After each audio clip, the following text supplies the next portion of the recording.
Assalamualaikum warahmatullahi wabarakatuh.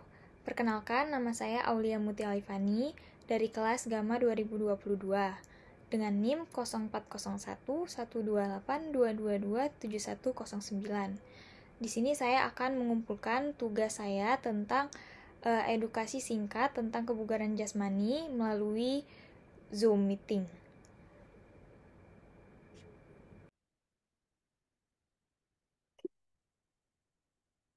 Baiklah, Assalamualaikum warahmatullahi wabarakatuh. Perkenalkan, nama saya Aulia Mutia Alifani dari kelas Gamma 2022 dengan NIM 04011282227109. Sebelumnya mohon maaf mengganggu waktunya ya teman-teman. Untuk di kesempatan kali ini saya akan memberikan edukasi singkat tentang kebugaran jasmani. Baiklah, sebelumnya saya akan share screen materi kita dulu.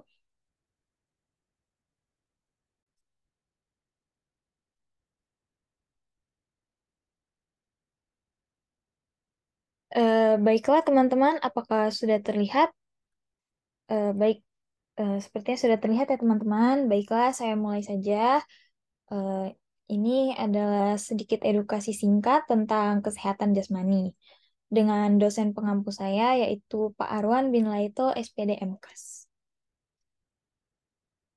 Nah, jadi di sini kita akan membahas tentang 3 topik, yaitu yang pertama ada kebugaran tubuh, lalu pentingnya melakukan olahraga, dan yang terakhir tentang pemanfaatan pressure health. Lanjut. Nah, yang pertama kita masuk ke topik kebugaran jasmani. Apa itu kebugaran jasmani? Jadi, kebugaran jasmani adalah kesanggupan dan kemampuan tubuh untuk melakukan penyesuaian terhadap pembebanan fisik yang diberikan tanpa menimbulkan kelelahan yang berlebihan. Nah, istilah kebugaran jasmani ini sering dibicarakan bila kita mendiskusikan tentang aktivitas fisik. Ada beberapa komponen juga dari kesegaran jasmani, baik yang terkait dengan kesehatan maupun yang terkait dengan keterampilan. Menurut Wellis di 2013. Lalu kita masuk ke komponen kebugaran jasmani. Nah, komponen kebugaran jasmani sendiri ada 10, yaitu, maaf teman-teman, yaitu daya tahan, kekuatan otot, kecepatan, kelincahan, kelenturan, dan keseimbangan, daya eksplosif, reaksi, koordinasi, dan ketepatan. Nah, daya tahan adalah kemampuan sistem pernafasan dan sirkulasinya di dalam tubuh untuk mensuplai bahan bakar selama melakukan aktivitas fisik. Lalu ada kekuatan otot. Kekuatan otot adalah kapasitas untuk mengatasi suatu beban atau hambatan. Eh, untuk kecepatan, kecepatan adalah kemampuan atau laju yang dapat berlaku untuk tubuh secara keseluruhan atau bagian-bagian tubuh untuk melaksanakan gerak-gerak yang sama secepat mungkin. Lalu ada kelincahan. Kelincahan adalah kemampuan untuk mengubah secara cepat arah tubuh tanpa gangguan keseimbangan.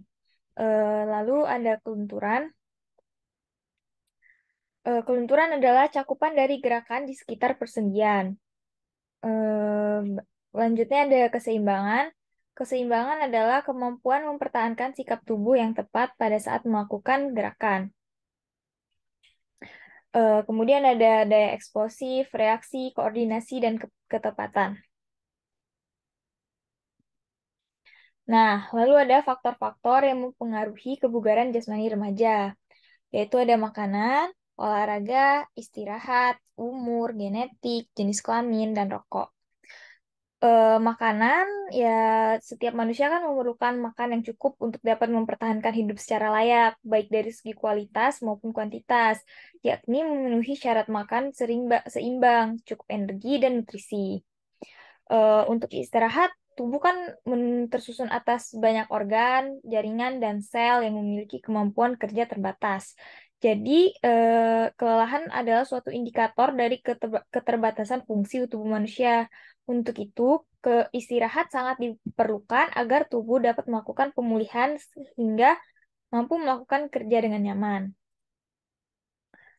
Selanjutnya ada olahraga. Olahraga merupakan bentuk aktivitas fisik yang terencana dan terstruktur yang melibatkan anggota gerak tubuh yang dilakukan secara berulang dan bertujuan untuk meningkatkan kebugaran jasmani. Selanjutnya ada faktor-faktor lain yaitu umur. Nah, eh, menurut penelitian, kebugaran jasmani anak-anak meningkat sampai mencapai maksimal pada usia 25 sampai 30 tahun. Kemudian akan terjadi penurunan kapasitas fungsional dari seluruh tubuh kira-kira sebesar 0,8 sampai 1% per tahun. Tetapi bila rajin berolahraga, penurunan ini dapat dikurangi sampai separuhnya. Jadi dari 1% tuh bisa sampai 0,5%. Kemudian ada jenis kelamin. Sampai pubertas, biasanya kebugaran jasmani anak laki-laki hampir sama dengan anak perempuan. Tapi setelah pubertas, anak laki-laki biasanya mempunyai nilai yang jauh lebih besar. Jadi, setelah pubertas itu biasanya anak laki-laki itu tingkat kebugaran jasmaninya itu lebih tinggi dibanding sama anak perempuan. Kemudian ada genetik. Nah, genetik ini berpengaruh terhadap kapasitas jantung paru, postur tubuh, obesitas, hemoglobin, dan serat otot. Kemudian ada rokok. Kita semua tahu ya, kalau rokok itu kan kurang baik bagi kesehatan tubuh kita, apalagi bagi paru-paru.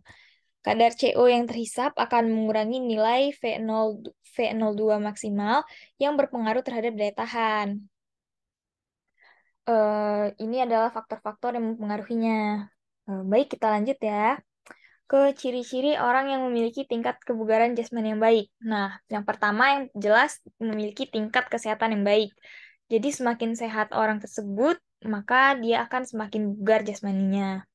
Lalu selalu bugar dan memiliki tingkat istirahat yang baik tadi. Kita harus istirahat yang cukup agar kebugaran jasmani kita baik.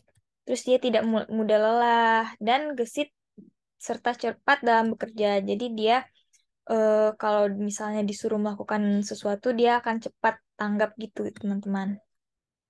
Oke, lanjut. Nah, ini adalah cara meningkatkan dan mempertahankan kebugaran jasmani. Ini yang paling penting, teman-teman. Yang pertama, kita harus menghindari rokok dan alkohol tentunya. Karena rokok sudah dijelaskan tadi, sangat tidak baik bagi kesehatan tubuh. Terus kita harus rajin berolahraga agar tingkat kebugaran jasmani kita bisa menjadi baik, terus tidur yang cukup, istirahat yang cukup, lalu kalau bisa hindari stres, karena stres yang berlebihan dapat menurunkan tingkat kebugaran jasmani kita. Lalu yang terakhir adalah dengan melakukan pola makan sehat, karena makanan juga sangat berpengaruh terhadap tingkat kebugaran jasmani. Baik, kita masuk ke topik yang kedua ya teman-teman, yaitu pentingnya berolahraga. Salah satu cara menjaga dan meningkatkan kebugaran jasmani adalah dengan cara berolahraga.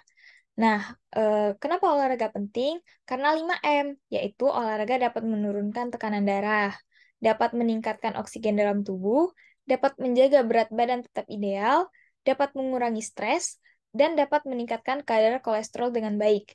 Sebenarnya ada banyak sekali manfaat dari berolahraga ini, tapi saya hanya mengambil 5 secara garis besar. Baik, kita lanjut. Nah, terus kalau olahraga segitu pentingnya, contohnya apa aja nih? Nah, jadi jenis-jenis olahraga itu ada banyak. Contohnya ada lari, renang, basket, bulu tangkis, sepak bola, voli, dan lain-lain. Lalu kita lanjut ke topik kita yang ketiga, yaitu Pleasure Health. Nah, ini adalah gambar dari aplikasi Pleasure Health ya teman-teman. Ini bisa didapatkan di Play Store dan App Store. Nah, aplikasi ini nih fungsinya untuk menghitung langkah kaki kalian. Jadi, kalau kalian download aplikasi ini, kalian bisa mengetahui, wah, dalam satu hari ini aku punya berapa langkah kaki ya, aku bisa tracking nih, gitu. Nah, pemanfaatan Pager Health ini nih sangat mudah teman-teman karena sekarang kan masa digital nih. Jadi kita tuh kan kadang lupa ya untuk olahraga karena sibuk banget.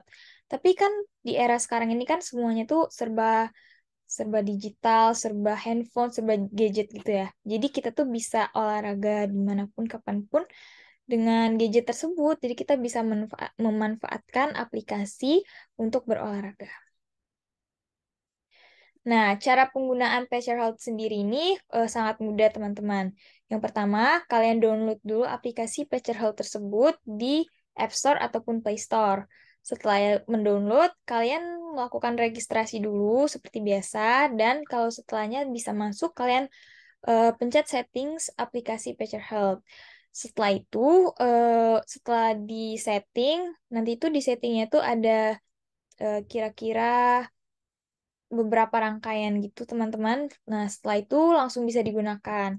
Saat membuka aplikasi ini, maka akan segera terpantau jarak langkah kaki kalian yang dilakukan pada hari itu.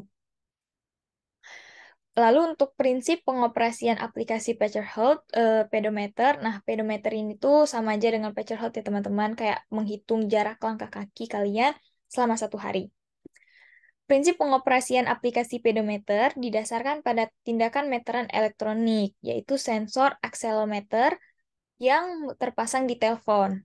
Sensor ini mendeteksi perubahan gerakan, arah, dan kecepatan ponsel, mentransfer data ke aplikasi. Gemetar dan gerakan diubah menjadi impuls listrik, kecuali alarm palsu, seperti mengikat tali sepatu. Jadi dia ini tuh kayak kalian tuh cuman kantongin aja di kantong kalian aplikasi ini, dia tuh langsung bisa nge-tracking gitu teman-teman. Jadi dia tuh otomatis setelah kalian registrasi tadi. Nah, baiklah teman-teman, saya rasa itu saja penjelasan singkat saya hari ini. Eh, apakah teman-teman ada pertanyaan? Eh, saya mau nanya nih, Ya, boleh, silakan. apakah semakin keras berlatih, maka akan semakin cepat juga terlihat hasilnya? Baik, saya izin menjawab ya, Eti. Jadi, menurut saya, dan setelah saya membaca beberapa referensi juga, ternyata kalau olahraga itu udah membuat tulang, jaringan otot, dan ligamen kita terluka, berarti kita tuh udah mengalami cedera. Nah, jadi kita tuh harus berhenti berolahraga dan segera ke dokter. Karena kalau dibiarin, tubuh akan kesakitan setiap kali bergerak, termasuk saat melakukan gerakan sederhana sekalipun. Untuk menghindari cedera, ada baiknya kita memulai latihan-latihan dari level pemula dan secara perlahan meningkatkan levelnya, agar otot-otot dan semua bagian tubuh mulai terbiasa dengan gerakan-gerakan yang kita lakukan. Karena ya sebenarnya olahraga juga melatih kita untuk mendengarkan apa itu kemampuan tubuh kita. Apakah sudah jelas, Eti? Oh, seperti itu. Apakah dengan olahraga selama 20 menit itu cukup? Cukup sebenarnya untuk permulaan. Jadi kalau bagi pemula itu 20-30 menit dalam 3-4 kali seminggu itu udah cukup. Tapi kalau udah terbiasa, kita bisa naikin durasinya secara bertahap. Misalnya pada bulan pertama 20 menit, terus bulan kedua menjadi 25 menit, bulan ketiga menjadi 30 menit, dan seterusnya hingga 45 menit per latihan. Tapi bila Anda tidak sempat, ya 10 menit pun juga boleh. Yang penting bisa dipelihara dengan baik ke kebiasaan ini. Jadi kebiasaan berolahraganya itu harus rutin. Nggak harus 1 jam, 2 jam, 3 jam sekaligus tuh nggak. Tapi yang penting rutin. Jadi 10 menit aja setiap hari itu sudah lebih dari cukup sebenarnya. Apakah menjawab, Eti? Oh, seperti itu. Cukup jelas. Paul, terima kasih. Baik, terima kasih. Baiklah teman-teman, kalau tidak ada lagi yang ingin ditanyakan, saya rasa cukup ya. Saya izin stop share ya teman-teman.